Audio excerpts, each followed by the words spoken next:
नमस्कार, आप देख रहे हैं संस्कार समाचार। सागर में एक अति प्राचीन शिव मंदिर है जिसे आप सब भूतेश्वर मंदिर के नाम से जानते हैं और महाशिवरात्रि पर इस मंदिर में भक्तों का तांता लगता है और आज यहाँ पर भक्त भी मौजूद हैं। हम उनसे जानेंगे इस मंदिर के विषय में। क्या आप सब नाम लिखते हैं? मैं ब्रजमोहन पांडे।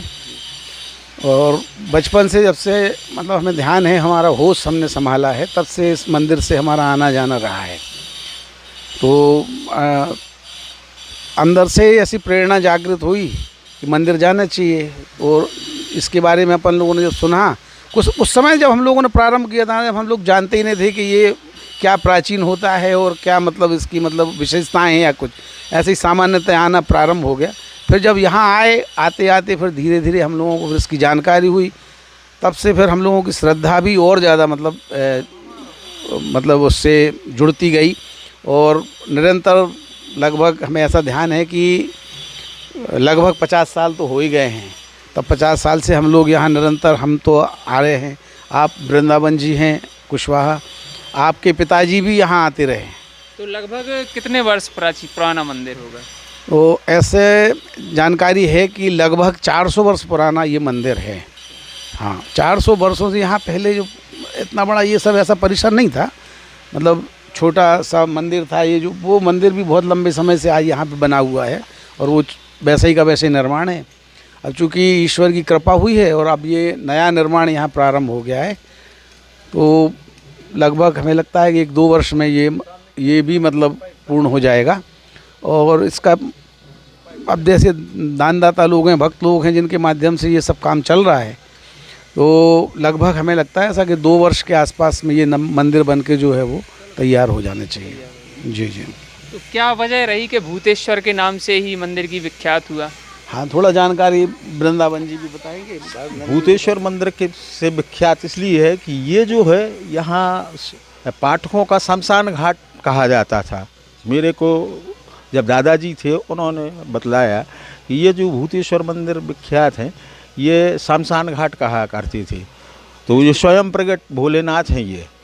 तो उस समय से ये भूतेश्वर भगवान के नाम से विख्यात है। दादाजी आज के 60 साल पहले आए थे।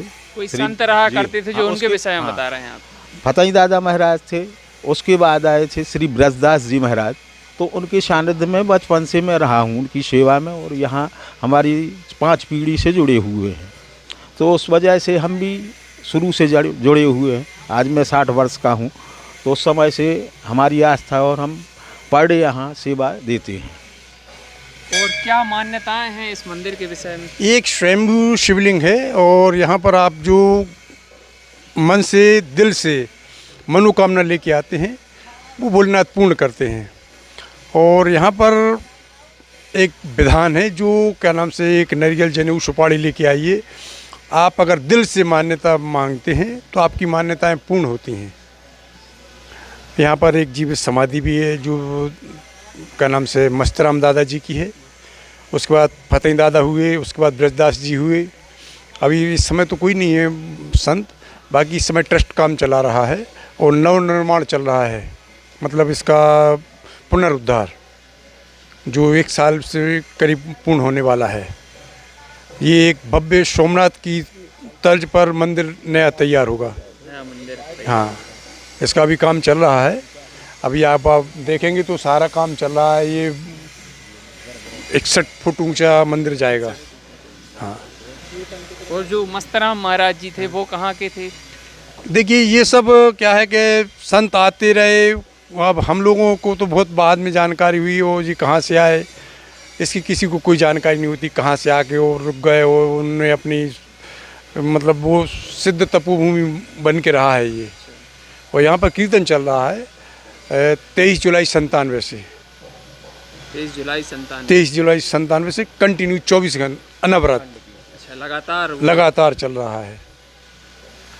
इससे यहाँ की शक्तियाँ जो हैं वो और जागृत हैं। उसमें बहुत ताकत है। उसमें आदमी जो चाहता है उसको वो सिद्धियाँ प्राप्त होती हैं, अगर मन से कर्म से वो प्रधानता से की जाए। तो हम लोग यहाँ पर सेवाएं देने आते हैं। आप कितने वर्ष से यहाँ पे आ रहे हैं अभी? ये हमारी तीसरी पीढ़ी है। अच्छा, तीसरी पीढ़ी? तीसरी पीढ़ी है। तो क्या देखा आपने इस जगह? यहाँ पे सुनसान था पहले। हाँ, बाकी आना जाना हम लोगों का था और सब करते रहे हम लोग। भोलेनाथ की ऐसी कौन सी महिमा रही जो आपने अपने जीवन में देखी हो यहाँ? हमने अब उसमें तो आप हमसे ये मत पूछो कि क्या है, क्योंकि कुछ चीज़ें ऐसी हैं कि जो बता नहीं सकते हम। इसके लिए को आपको महसूस करना पड़ेगा और हम स्वयं उसके भुक्तभोगी हैं। वो जो चीज़ें हैं हम कह नहीं सकते आपको, क्योंकि मैं खुद, मेरा सारा परिवार डूब जाता उस समय। इनने हमें उस दलदल से निकाल के खड़ा किया। उसके आज हम वो हैं कि आज हम पे मंदिर छोड़ा नहीं जाता है। चाहे तबीयत भी खराब हो तो चाहे 10 मिनट के लिए दर्शन करने आए, दर्शन करने आएंगे, सेवा जो बनेगी सेवा करेंगे, बाकी सेवा नहीं छोड़ सकते हम लोग। मतलब एक आपने प्रैक्टिकल में ही देख लिया ये सब? प्रैक्टिकल नहीं, हकीकत। हमारे चारों भाइयों का नाम ऐसी जगह पे जोड़ दिया था कि जहाँ हम चारों भाई अंदर हो जाते, वहाँ पे इन्हें निकाल के बाहर खड़ा कर दिया।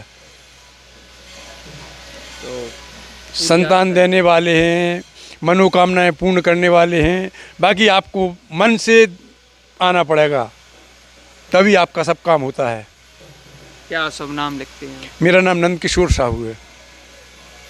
एक समय ऐसा मेरे जीवन में भी आया जब हमारे सारे रास्ते बंद हो गए। मैं चारों तरफ से बिल्कुल एकदम निराश हो गया, हताश हो गया।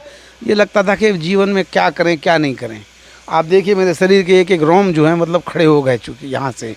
तो मैं जब इनके शरण में आया और इनकी शरण में आके हमने जब इनसे प्रार्थना की, तब से हमारे जीवन की जितनी भी व्याधियाँ थीं, जो भी, जैसा आपने बताया, मेरे साथ भी एक मेरे जीवन में एक ऐसी घटना हुई कि आज हम जो यहाँ खड़े हैं तो सब आप भोलेनाथ जी की कृपा से खड़े हैं। नहीं तो मैं भी आज मतलब हमें ऐसा फंसाया गया था कि हम भी जेल में ही होते। लेकिन ईश्वर की बड़ी कृपा है, तब से तो हमारी श्रद्धा और ये सागर में हम रहेंगे तो चाहे कितना ही समय हो जाए, कितनी व्यस्तता रहेगी, चाहे परिवार में कोई हो, एक ऐसी अनहोनी भरना हो, बाकी अच्छे समाचार, कोई घर में कार्यक्रम हो, 2 बज जाएंगे लेकिन 2 बजे भी आएंगे और बाहर से प्रणाम करके चले जाएंगे।